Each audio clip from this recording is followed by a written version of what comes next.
School থেকে সবাইকে পিকনিকে নিয়ে যাচ্ছে, আমিও যাব। তাই নাকি? হ্যাঁ, কিন্তু পিকনিকের জন্য আমার 5,000 টাকা লাগবে। প্লিজ আব্বু থেকে নিয়ে দাও না। আচ্ছা ঠিক আছে, আমি তোর আব্বুর সাথে কথা বলতেছি। আর তাছাড়াও আমার 10,000 টাকা লাগবে।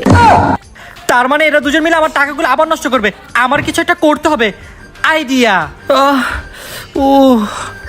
এই কি হলো তোমার? ভাবি, রাকিবে অ্যাক্সিডেন্ট করে মাথা অনেক বড় একটা আঘাত পেয়েছে, কি? যার কারণে স্মৃতিশক্তি হারায় ফেলছে। আমাকেও চিন্তাছে না।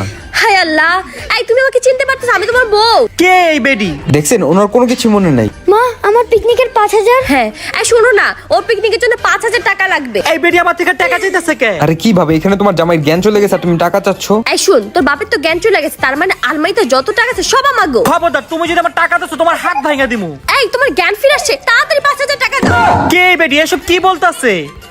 আবার ভুলে গেছে। হ্যাঁ মু, ওই যে আমার বন্ধু জ্ঞান হারানোর নাটক করতেছিল তো, 5 মিনিট আসতেছি। কি তোমার এত বড় সাহস? আসসালামু